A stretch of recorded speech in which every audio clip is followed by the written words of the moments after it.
Frank Mir made his UFC debut when he was only 22. Now looking for the submission. An armbar submission of celebrated Brazilian Jiu-Jitsu champion Roberto Traven. Things were going well for him at the beginning of my career. Look at that, look at that. Can he finish him to death? How good was that? A lot of quick wins. Kind of catapulted me up. The kid was so talented. We're putting him in there against good guys. He's literally walking right through these guys. Submitting guys left and right. In June of 2004, he was matched up with 6'8" Tim Sylvia for the vacant UFC heavyweight crown. Sylvia, undefeated in 16 fights, was a heavy favorite. Everybody thought he was pretty unbeatable due to his height, his range, his striking ability, his ability to nullify the takedown. That looks like a broken arm to me. Broke his arm, you know? Not only was he UFC heavyweight champion, he was thought to be the most dominant heavyweight in all of mixed martial arts. He's on top of the world. Young guy, good-looking, educated kid, speaks well. I want to give the crowd what they want to see. If they want to see the guy get his arm totally off, I'll rip it off. Then, in one fateful moment, it all came crashing down. He was driving his motorcycle home one night and got hit. I just felt like I was being dragged along, like I was just skipping and rolling at the same time, and caught the sidewalk on the back of my head. 15 minutes later, his brother called me and said, Frank was just hit by a car. Frank flew 75 feet. Mir's left femur was broken in 2 places. Nearly all of the ligaments in the knee were destroyed.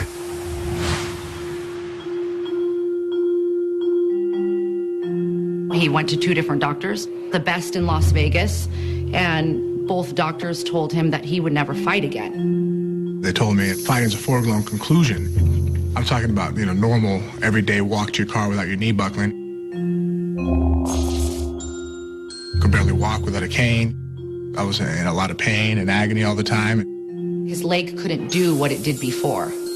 And the more he started trying to do stuff, the more depressed and the more self-destructive he started becoming.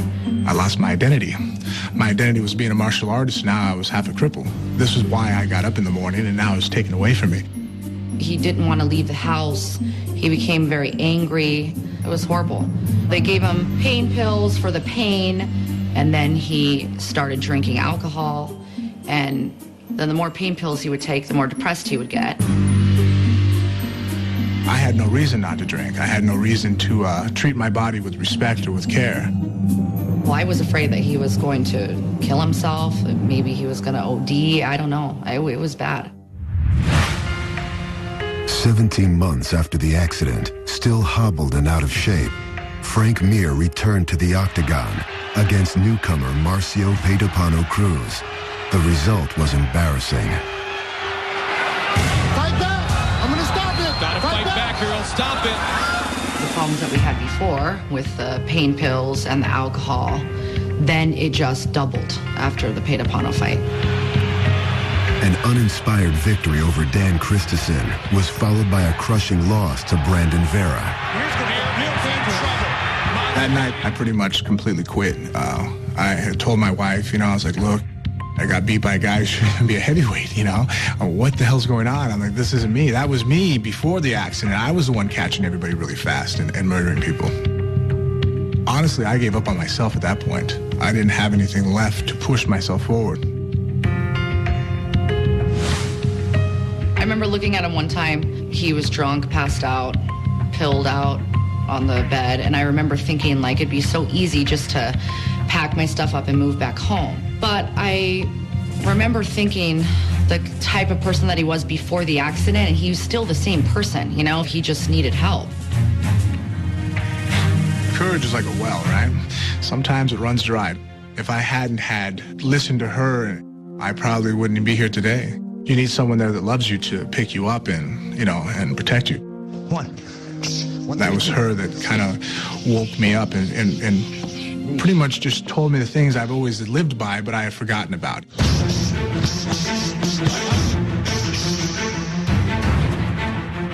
Mir took 9 months away from fighting.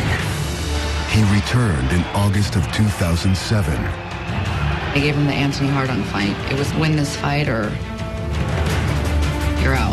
I think Frank Mir knows tonight is a do-or-die situation. I was able to go out there confidently. I overcame my own demons inside and self-doubt. Now he's got a Kimura on that side.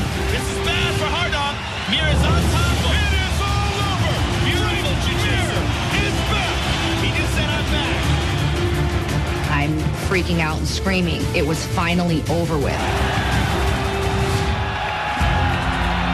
Frank, our family, my husband, the father of my children. And look at the reaction. The man that I fell in love with and that I married, he's back. Now you'll see Frank Mir.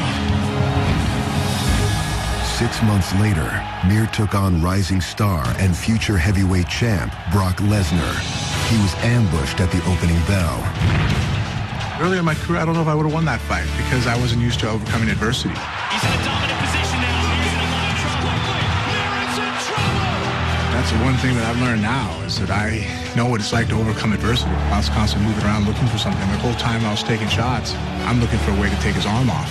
And the first opportunity I saw on his leg, I took advantage of it. It's going to be very difficult for him to pass the guard of Frank Mir. It's a very unusual guard. He's going for a footlock.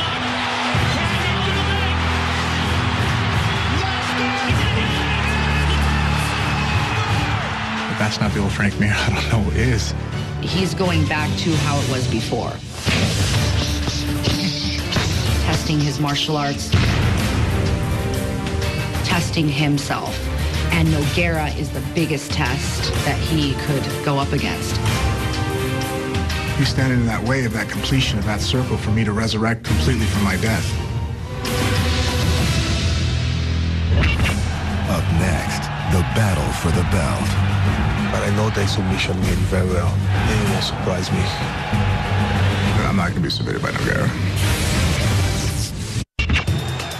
On December 27th, Antonio Rodrigo Nogueira and Frank Mir, the 2 best heavyweight ground fighters in the world, will face off. For a long time, I've been known as the submission guy for the UFC. Very dangerous Brazilian jiu-jitsu skills. Look at that, look at that. Nogueira was known as a submission guy of pride.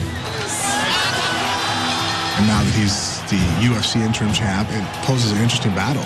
When we go to the ground, we're going to show, the best techniques. Nogueira has been in some great battles and wars and constitutes who he is. But, they take their toll. I see a guy who walks a little slower than he walked 5 years ago when I met him the first time. I see a guy who looks a little more in pain. So at what point is Nogueira in his career, is it going to all come crashing down? But Mir knows that hurting Nogueira is one thing. Putting him away, quite another. Everybody kicks Nogueira's ass at first and gets caught. That's his thing. You can't put him out. He's like a zombie. He's like Frankenstein. Every time you kill him, you think he's dead, he rises again. I'm worried about going into deep water with Nogueira. That's what I have to prepare for these upcoming months. I think he's more dangerous in the first 3 minutes of the fight. But I'm going to attack him in the first 3 minutes. That makes no sense. First 2 or 3 minutes, I kill everybody. That was quick. That was impressive. Quick and it's over. Why would you attack me at my strength? To prove a point? That makes no sense. You're the champ. You got nothing to prove except for to win the fight.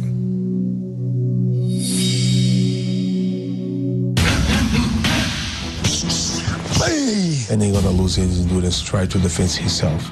If the fight goes to the ground, I'm going to try to submit him. I'm not going to be submitted by Nogueira.